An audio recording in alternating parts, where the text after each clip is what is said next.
job out of sight class. Those with immense wealth who live in private luxury, barely glimpsed by the average civilian. This is old money that echoes across generations, weaving the fabric of our collective history and forming the very institutions of our modern world.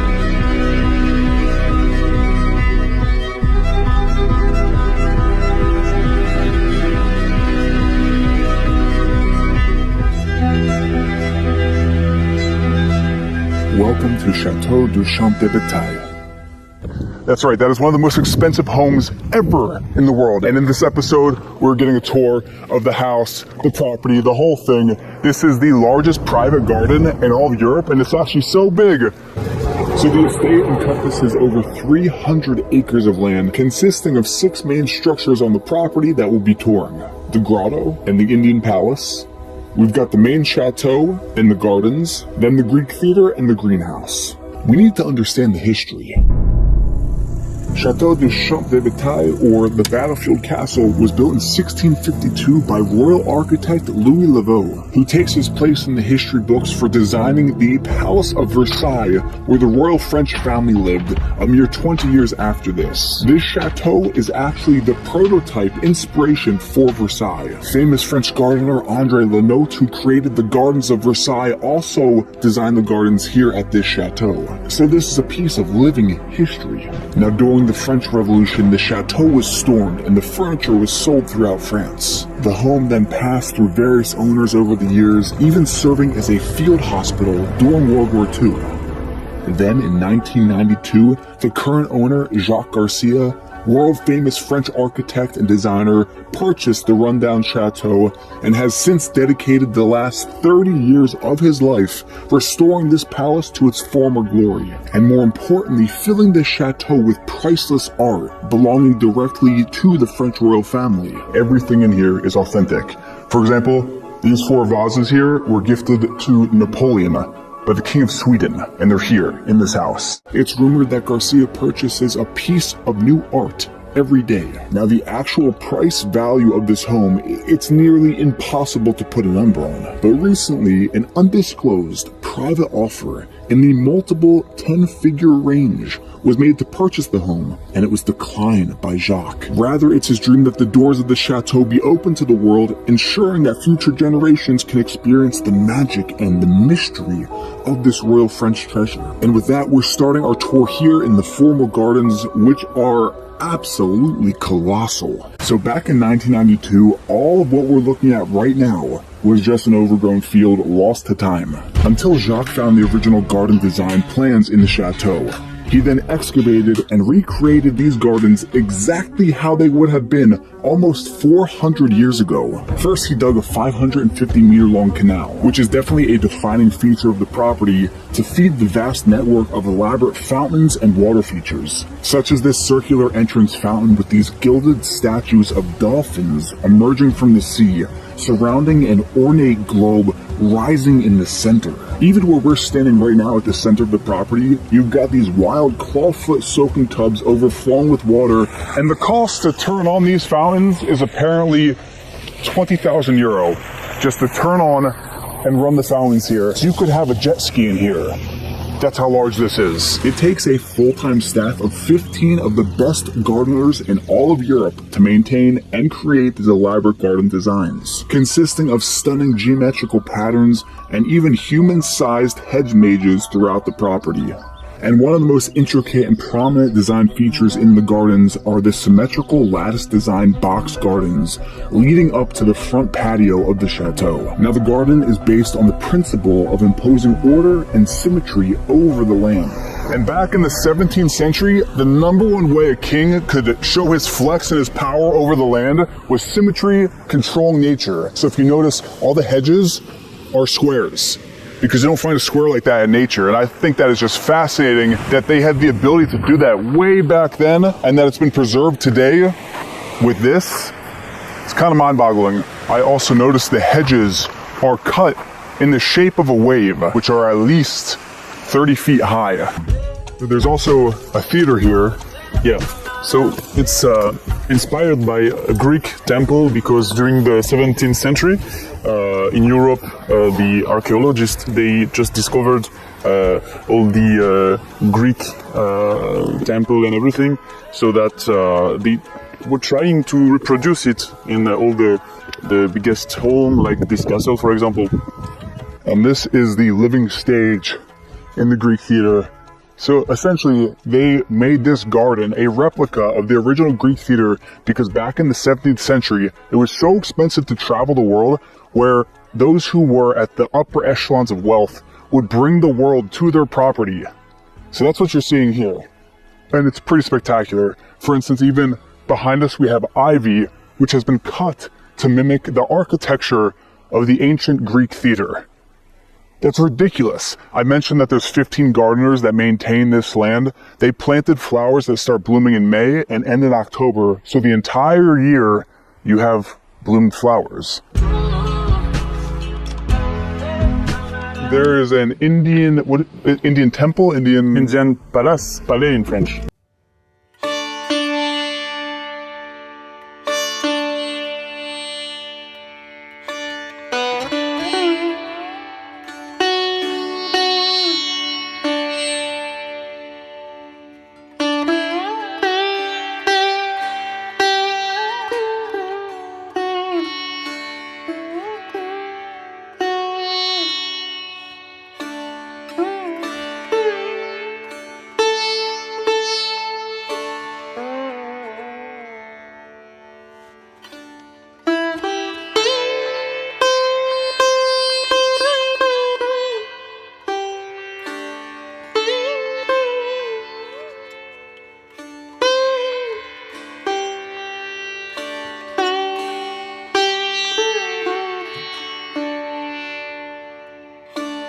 So this is the Indian Palais. Yeah, the Indian Palais, and all of what you see here is really from India. It's not a replica.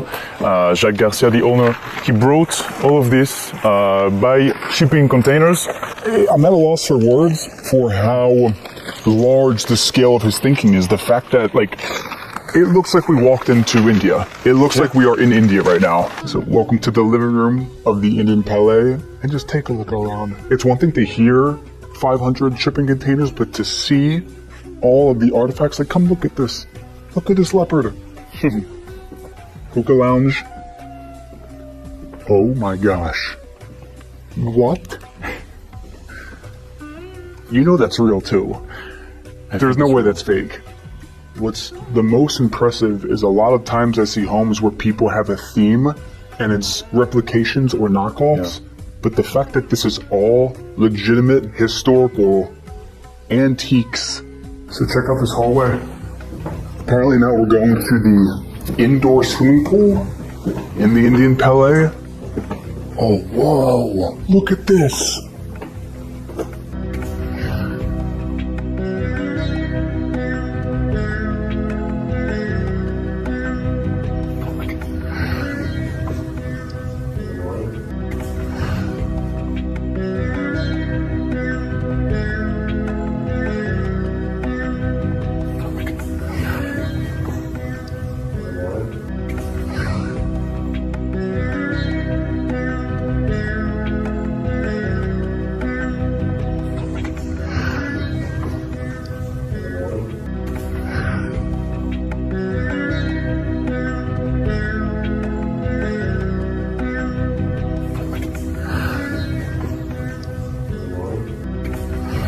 Apparently there's 10 bedrooms in the Indian Palace.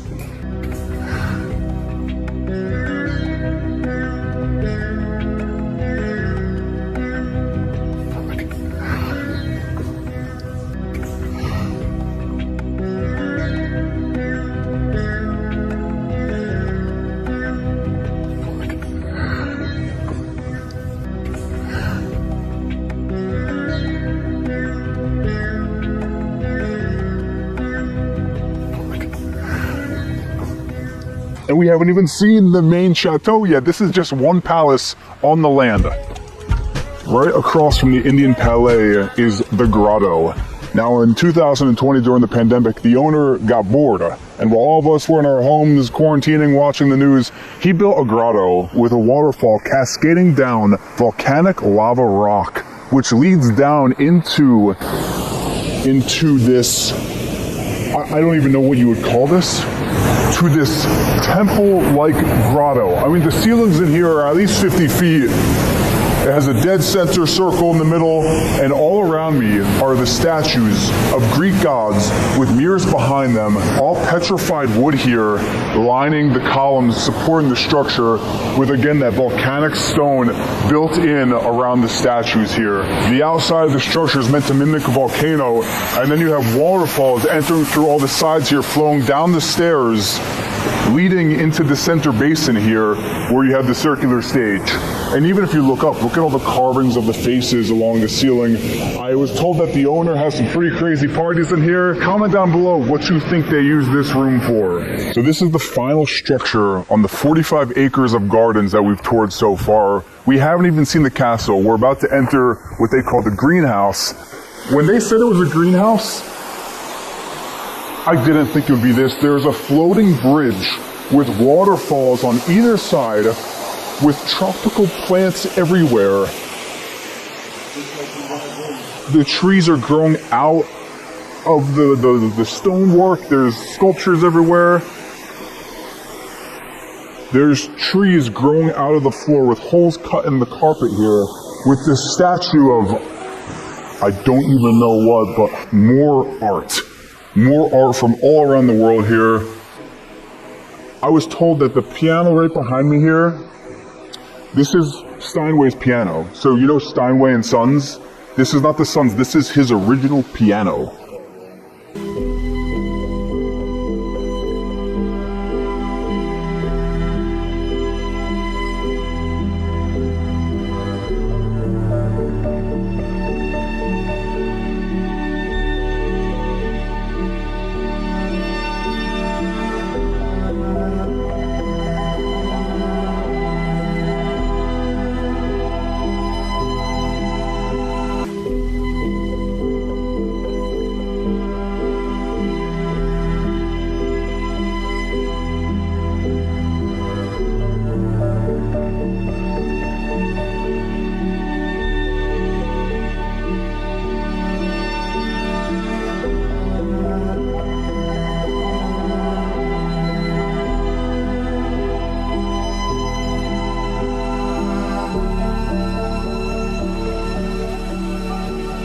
Are you ready to see inside the chateau? Let's check this out. So right in the entry, we have the royal foyer here with all the stone on the ground, the columns. The home was built in 1651 and took 10 years to complete. It has 40 bedrooms, 5 living rooms, 2 dining rooms. Look at this stairwell. Like triple width stairwell here. Look at this stonework, the wrought iron railings. Statement stairwell if I have ever seen one. Welcome to the formal dining room reception area. This is where the king would greet his guests. It's also where they would feast. You notice all the silverware. I want to point out again, everything in here is authentic. This is a portrait of Marie Antoinette young, and then on the other side of Marie Antoinette old. This over here is actually the wheelchair of Marie Antoinette's son. His actual wheelchair. He had a disability, and this is what he used to get around. And that's actually a painting of him right above here. And this is an original pool table from Louis XIV. His doctor actually prescribed that after he ate to play pool to help with his indigestion. And this is his original table here. And this is the ballroom in the chateau. If you look up all the artwork on the ceiling, you have beautiful crown molding. This is all gold leafed. Every single detail in here. Again, over 30 years it took to design everything out to be as if you were in 17th century France here. I really want to point out the level of detail on the gold leafing here. It's on the walls, the ceilings, and even if you look up, you have this artwork on the ceiling here with the angels, the chandeliers. These are all crystal chandeliers here, these bronze statues. The home office, the study, original desk here, all original chairs. The entire wall space is covered with original art from the French Revolution. The King's Chambers. So this is where the king of the chateau slept, right here.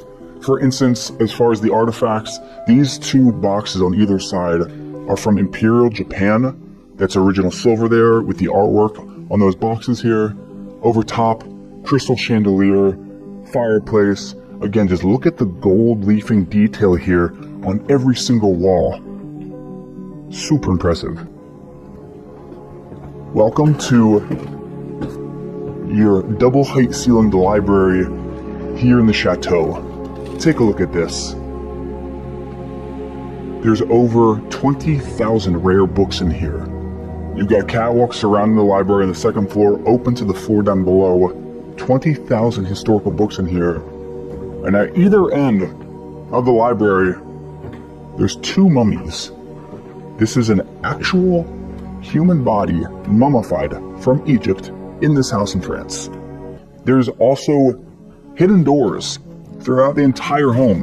And these are only the ones that we've been showing. I'm sure there's a lot more. Check out what's behind here. This is the game room where we have an ostrich skeleton, turtles on the walls, a panther.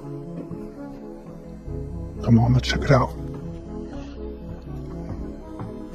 Got some pheasants.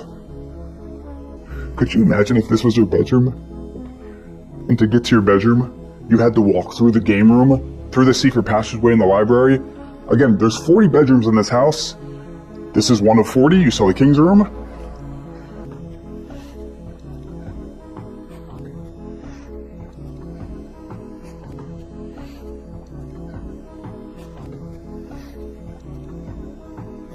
There's a little room here. I'm not even sure what this is for, but this is the chapel in the chateau.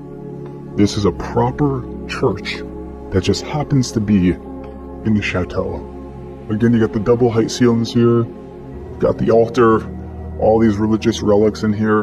And this is where the kitchen is in the chateau, because back in the day, kitchens weren't something that you would show off. The kitchen was below the home where you would store the firewood. Got the pans here.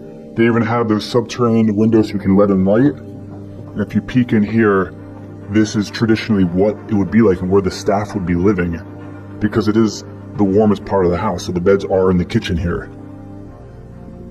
And I was told that the biggest cause of fire in these chateaus was here in the kitchen. So that's why someone would be sleeping here at all times in case things went crazy. But this is set up in the way it would be in 1650. And then if we continue on, the ceiling gets a little lower. There's another area over here where you would be butchering your meat. You have all the quail hanging, a boar for dinner. Going even further back, getting even colder, this is the wine storage here, an actual wine cellar. And at the very end, this is pretty crazy. This is where you would store your fruit from the summer. So you would harvest all your apples in the fall, bring them down here for the winter, and they would stay preserved just because the temperatures are so cool. And then even in this room, there's a fireplace to heat the place. Chateau courtyard, which is super impressive, especially from the view of the drone, seeing how large this courtyard is in comparison to a human, or even had the car pulling up earlier. And here you get the true perspective of the chateau. If you're new here, subscribe, give the video a like, and with that, we will see you in the next video.